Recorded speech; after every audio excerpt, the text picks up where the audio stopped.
எல்லாருக்கும் வணக்கம். இன்னைக்கு நம்ம மை பேஷன் வேர்ல்ட் சேனல்ல உருளைக்கிழங்கு காலிஃப்ளவர் குருமா எப்படி சூப்பரா செய்யறதுன்னு பார்க்க போறோம். வாங்க வீடியோக்குள்ள போகலாம். குள்ள போறதுக்கு முன்னாடி நாம இந்த குருமாக்கு தேங்காயை அரைச்சு ஊத்த போறோம். அந்த தேங்காயை எப்படி ரெடி பண்றதுன்னு வாங்க பார்க்கலாம். ஒரு மிக்சர் ஜார்ல ஒரு துண்டு இஞ்சியை தோல் நீக்கிட்டு இந்த மாதிரி பொடியா நறுக்கி சேர்த்துக்கோங்க. 8 ல இருந்து 10 போல பூண்டை தோல் உரிச்சு சேர்த்துக்கோங்க. அரைமுடி தேங்காயை மேலே இருக்க அந்த தோல் எல்லாம் சீவிட்டு இந்த மாதிரி பொடியாக நறுக்கி சேர்த்துக்கோங்க. சேர்த்த தேங்காய், இஞ்சி, பூண்டு எல்லாத்தையுமே தண்ணி விட்டு நல்லா ஒரு ஃபைன் பேஸ்ட்டாக அரைச்சி எடுத்துக்கோங்க. தேங்காயை தோல் நீக்காமலும் சேர்த்துக்கலாம். இப்போ ஒரு கடாயில் கொஞ்சமாக நல்லெண்ணெய் சேர்த்து சூடு பண்ணிக்கோங்க. லேசாக சூடாயிடுச்சு. இதில் பிரியாணி இலை, பட்டை, கிராம்பு, சோம்பு இது எல்லாத்தையுமே சேர்த்துக்கோங்க. 4 வெங்காயத்தை இந்த மாதிரி பொடியாக நறுக்கி வச்சுருக்கேன். அதையும் இதில் சேர்த்துக்கிறேன்.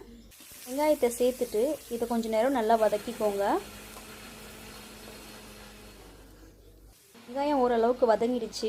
2 தக்காளியை இந்த மாதிரி ஸ்லைஸ் பண்ணி போட்டுக்கோங்க. தக்காளி நல்லா சுருண்டு வரணும், அது வரைக்கும் வதக்கிக்கோங்க.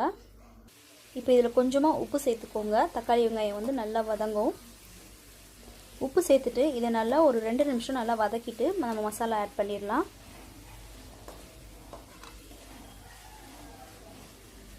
பார்த்தீங்கன்னா தக்காளி நல்லா வதங்கிடுச்சு, எண்ணெய் பிரிஞ்சு வர ஆரம்பிச்சிருக்கு.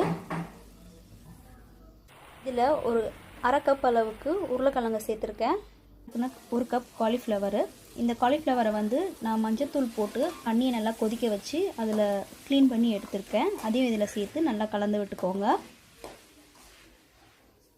இதில் சேர்த்துட்டு ஒரு 5 நிமிஷத்துக்கு அப்புறமா நம்ம அரைச்சி வச்சுருக்க அந்த தேங்காய் விழுதை இதில் சேர்த்து நல்லா கலந்து விட்டுக்கோங்க.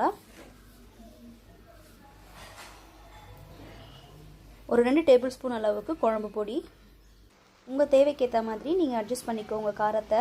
கலர் தேவைப்படுறதுன்னா நீங்கள் காஷ்மீரி சில்லி கூட யூஸ் பண்ணிக்கலாம், நல்லா கலர்ஃபுல்லாக இருக்கும். உங்களுக்கு குருமா எந்த அளவுக்கு கன்சிஸ்டன்சியில் வேணுமோ அந்த அளவுக்கு இதில் தண்ணி ஊற்றிக்கோங்க. கொஞ்சமாக உப்பு போட்டுக்கோங்க, ஏன்னா தண்ணி சேர்த்ததுக்கப்புறமா உப்பு தேவைப்பட்டாலும் படலாம். உங்களுக்கு குழம்பு எந்த அளவுக்கு வேணுமோ அந்த அளவுக்கு தண்ணி ஊற்றிக்கோங்க. இப்போ தண்ணியெல்லாம் சேர்த்து நல்லா கலந்து விட்டாச்சு. தீயை நல்லா ஹை ஃப்ளேமில் வச்சுக்கோங்க. உப்பு கரெக்டாக இருக்கான்னு செக் பண்ணிவிட்டு வேணும்னா இதில் ஆட் பண்ணிக்கோங்க. இந்த ஸ்டேஜில் நல்லா சலசலன்னு கொதிக்க ஆரம்பிச்சிருச்சு. இப்போது தீயை மீடியமில் வச்சுட்டு இன்னும் ஒரு 2 நிமிஷத்துலேருந்து 5 நிமிஷம் வரைக்கும் கொதிக்க வச்சிங்கன்னா எண்ணெய் தனியாக பிரிஞ்சு வந்துடும். இப்போ ஒரு 5 நிமிஷம் ஆயிடுச்சு. பார்த்திங்கன்னா ஓரத்தில் நம்ம ஊற்றின எண்ணெயெல்லாம் நல்லா பிரிஞ்சு வந்துருச்சு. ஒரு வாட்டி நல்லா கலந்து விட்டுக்கோங்க. நம்ம சேர்த்த உருளைக்கிழங்கும் காலிஃப்ளவரும் நல்லா வெந்துருச்சு. இப்போ ஸ்டவ் ஆஃப் பண்ணிடலாம்.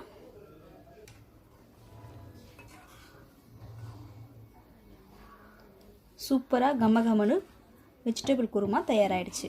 நீங்கள் இட்லி, தோசை, சப்பாத்தி, பரோட்டா, ஏன் சாதத்து கூட வச்சு சூப்பராக சாப்பிடலாம். ரொம்பவே டேஸ்ட்டாக இருக்கும்.